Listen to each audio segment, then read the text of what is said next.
Jadi begini Ibu, seperti yang saya sampaikan kemarin dengan Ibu, hari ini saya akan menjadikan Ibu itu narasumber dalam proses CPT saya, yaitu demonstrasi kontekstual modul 3.1 itu tentang pengambilan keputusan Ibu.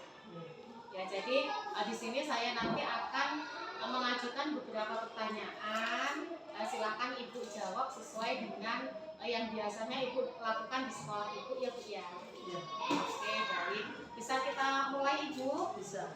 Ya, itu yang pertama Ibu pertanyaannya, selama ini bagaimana Ibu itu dapat mengidentifikasi kasus-kasus yang merupakan dilema etika atau rujukan moral di sekolah Ibu?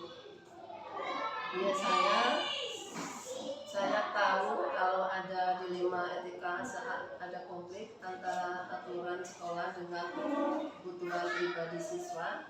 Seperti kasus siswa terlambat sekolah karena harus membantu orang tuanya, atau bisa juga siswa tidak mengerjakan tugas karena di rumahnya tidak ada listrik, jadi di rumahnya gelap, malam itu gelap. Iya. Jadi biasanya dilema etika itu berhubungan dengan siswa ya Bu ya, kasus-kasus yang ada di sekolah yang berhubungan dengan siswa seperti itu ya Bu ya. Iya, baik. Kemudian untuk pertanyaan selanjutnya Ibu, selama ini bagaimana Ibu itu menjalankan pengambilan keputusan di sekolah Ibu, terutama untuk kasus-kasus di mana ada dua kepentingan yang sama-sama benar atau sama-sama mengandung nilai kebajikan? Biasanya saya mengajak guru-guru untuk berdiskusi dulu tentang permasalahan yang dihadapi. Kami juga akan mempertimbangkan bagaimana penyelesaiannya dari permasalahan tersebut dan dampaknya sebelum memutuskan. Kami berusaha mencapai kesepakatan bersama yang adil untuk semua, jadi tidak ada yang merasa dirugikan. Jadi setiap keputusan yang diambil biasanya mungkin keputusan yang solutif dan bijak. Iya, baik Ibu. Jadi untuk mengambil keputusan itu biasanya Ibu berdiskusi dengan guru-guru Ibu ya. Kemudian baru setelah diskusi itu membuat kesepakatan, kemudian membuat keputusan yang bijaksana ya Bu ya. Tidak hanya bijak sini ya Bu ya, bijak untuk semuanya. Oke, baik. Kemudian langkah-langkah atau prosedur seperti apa yang biasanya Ibu lakukan selama ini di sekolah? Langkah-langkahnya yang biasanya saya lakukan antara lain, satu ya Bu ya, mengumpulkan semua informasi terkait permasalahan yang ada. Dua, identifikasi nilai-nilai yang bertentangan. Tiga, pertimbangkan dampak keputusan yang diambil. Empat, mendiskusikan dengan dewan-dewan guru saya. Lima, mengambil keputusan berdasarkan hasil diskusi tersebut.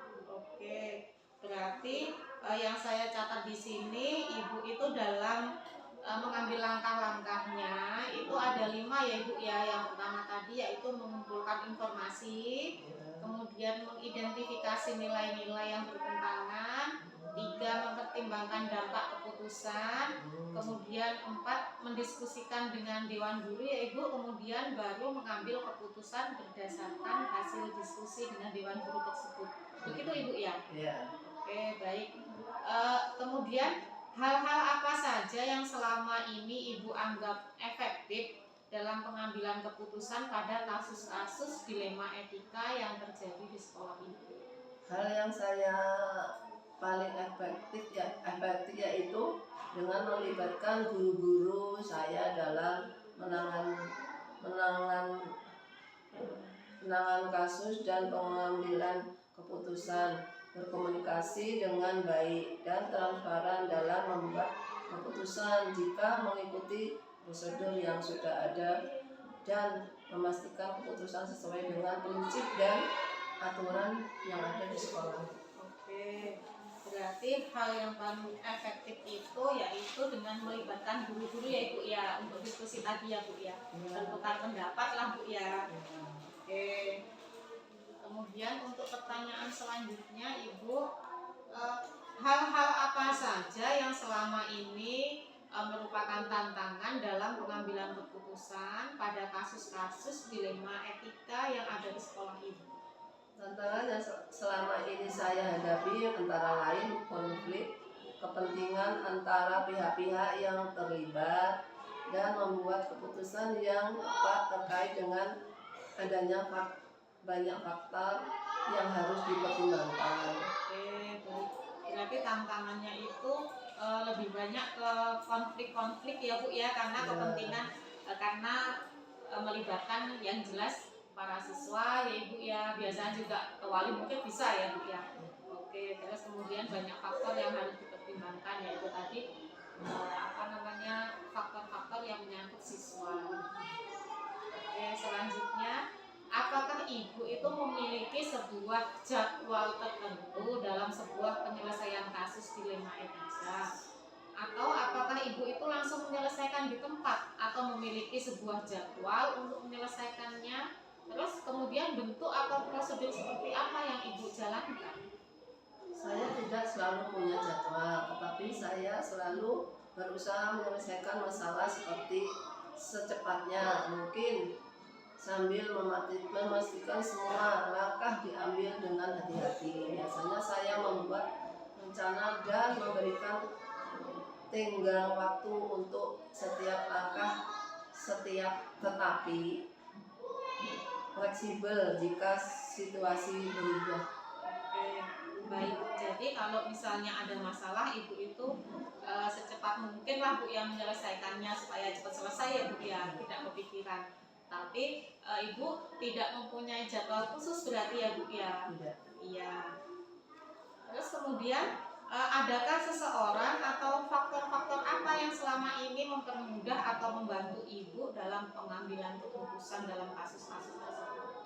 Yaitu dukungan dari guru-guru yang kompak, jelas, sangat membantu saya dalam menyelesaikan setiap masalah. Terkadang saya juga melibatkan komite sekolah ataupun wali murid jika diperlukan untuk mendapatkan pandangan tambahan. Oke, berarti dukungannya yang jelas dari guru ya Bu ya, dari dewan guru yang ada di sekolah, kemudian Komite sekolah. Ibu juga melibatkan komite dan orang tua ya Bu ya tadi. Ya, Oke, baik. Karena itu juga termasuk stakeholder ya Bu yang di sekolah. Ini yang pertanyaan terakhir Ibu. Dari semua hal yang telah disampaikan, pembelajaran apa yang dapat Ibu petik dari pengalaman Ibu dalam pengambilan keputusan dilema etika yang ada di sekolah Ibu?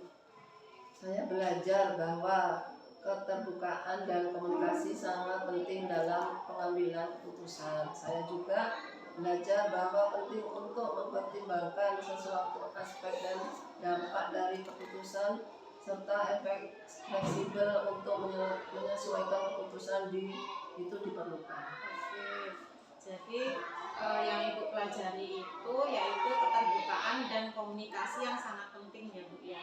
Karena memang ya komunikasi segalanya ya Bu ya. Oke, baik. Ini pertanyaannya sudah selesai Ibu. Terima kasih sekali lagi saya ucapkan atas waktunya. Kemudian mudah-mudahan dengan kita berdiskusi ini banyak hal yang dapat saya dapatkan ya Ibu ya, pengalaman Ibu sebagai kepala sekolah. Mudah-mudahan kedepannya kita menjadi pribadi yang lebih baik lagi. Terima kasih sekali lagi Ibu saya ucapkan. Saya undur diri ya Ibu ya. Ya, assalamualaikum warahmatullahi wabarakatuh. Waalaikumsalam warahmatullahi wabarakatuh. Semoga kedepannya SD Tanjungwangi bertambah maju ya Bu ya. Amin.